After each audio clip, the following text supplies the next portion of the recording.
My dear students of class 8A and 8B, today I would like to explain about the political influence of the two states, the Sikhs means Punjab and the Marathas means Maharashtra. In Punjab, the point which I am going to discuss about the history of the decline of the Mughal and the rise of Indian kingdoms, Punjab was not formed. Now, how did Punjab? What was the reason the Punjab was formed? A new state was formed. How? What was the reason behind it? I am going to discuss about it. Under the able guidance of the 10th and last Sikh Guru, Guru Gobind Singh, Punjab, Guru Gobind Singh, the Sikhs had grown a powerful nation, a powerful race. Under the able guidance of the 10th and last Sikh Guru, Guru Gobind Singh, the Sikhs had become very powerful in Indian history. The Sikhs had grown powerful because of the last and 10th Sikh Guru, Guru Gobind Singh. Though the Sikhs were known to be very peace-loving race, peace-loving nation, but yet they took an oath to check and chase any kind of resistance of the Mughals, and as a result of it, they organized last Sikh Guru Gobind Singh organized a military army. That military army also was known as Military Brotherhood, known as Khalsa. They were provided with training in order to check any power against them. When the Mughals became very much offensive towards the Sikhs under the later Mughals, after the death of Mughal Emperor Aurangzeb, after the invasions of Nadir Shah and Ahmad Shah Abdali, the Sikhs moved in and took control over Jammu and Punjab. The Sikhs took its advantages since the Mughal Empire was going to be disintegrated after the invasions of Nadir Shah and Ahmad Shah Abdali.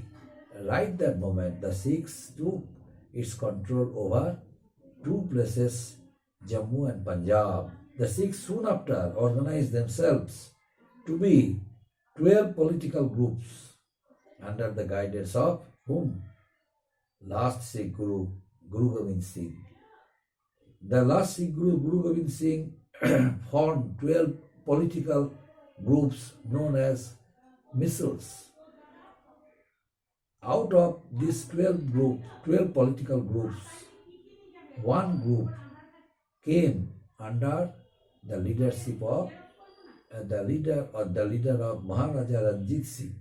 Maharaja Ranjit Singh became a leader of one missile, but later on Maharaja Ranjit Singh got united the 12 missiles and formed a new state, named it Punjab.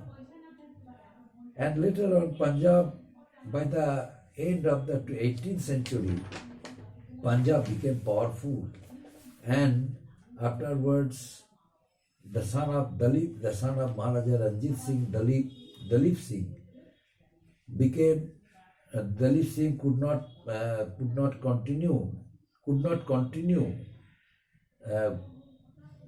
not provide good leadership like his father Maharaja Ranjit Singh, and ultimately Dalip Singh came under the control of the British. The British made Dalip Singh to be their representative. So the glory and image of the Sikhs gone after the death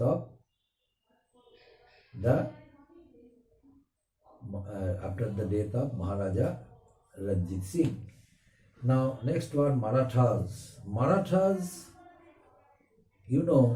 rose as the most powerful race and nation of our country, India. After the death of Mughal Emperor Aurangzeb, the Marathas decided to make their nation free from the control of the Mughals. Under the leadership of the Marathas, they all declared themselves independent. It was due to the effort of Shivaji. The Maratha became a powerful independent nation. Shivaji carved out an independent kingdom near Pune, his capital. And then, after the death of Shivaji, other rulers who came to power one after one, they followed the footsteps of Shivaji, and they followed the instruction of the Peshwas. After the death of Shivaji, the Peshwas was actually the prime minister of the court of the Maratha. They took control over different independent kingdoms of India by way of sending the Maratha soldiers. They capture, either they took control over them, or they forced them to accept their political supremacy or sovereignty. And then some states were forced to pay two taxes to the Marathas, Swadeshi and Swadeshmukhi and another one, Chout.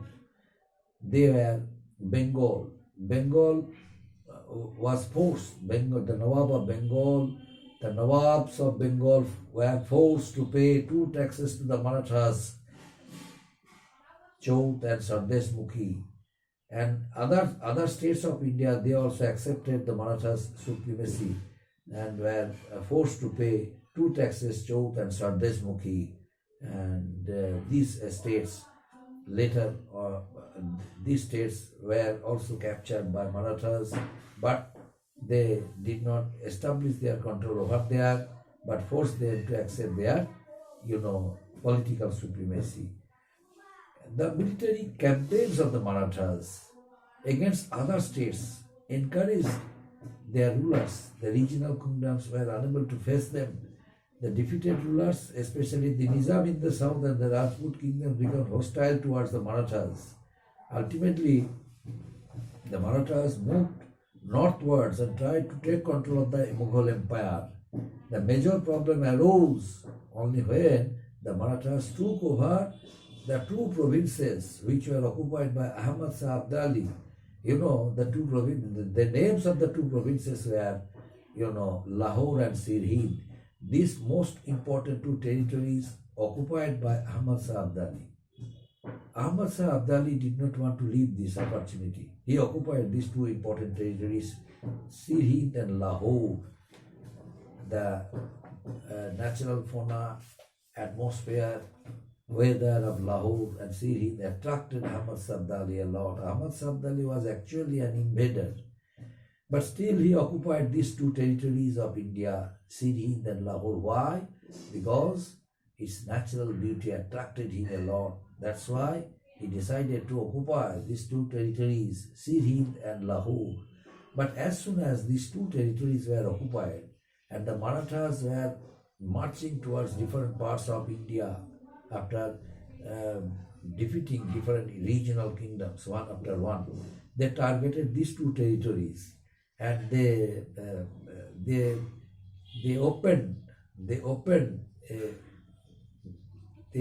just never thought that two territories, after attacking the two territories, or after trying an attempt to occupy the two territories occupied by Ahmad Shah Abdali, they would bring destruction for their nation. So what they did not think, ultimately it is due to their technical mistake, that incident took place. As soon as the Marathas tried to occupy the two territories of Ahmad Shah Abdali, Sirhind and Lahore, Ahmad Shah Abdali and his reliable persons who were protecting the two territories, they gave a very tough blow to the Marathas, according to which a war took place between the Marathas and Ahmad Shah Abdali in the Third Battle of Panipat. And the third battle of Panipat took place in the year 1761, and in that battle the Marathas were defeated by Ahmad Shah Abdali. So the glory and image, the prestigious, the prestigious image which was obtained by the Marathas, ultimately it was it was not it was they lose it because what dignity, image, prestige once upon a time the Marathas obtained, they lost it. They lost their former glory and image after the defeat in the third battle of Panipat against the Afghans under the leadership of Ahmad Shah Abdali. And by this way, the glory, the image was gone. The glory and image of the Marathas were gone forever. At the same time, the Marathas' dream of establishing an all-Indian empire, it also was gone. The Marathas could not take its advantage only because of one technical mistake by occupying the two territories, Sirhind and Lahore, which were occupied by Ahmad Shah Abdali.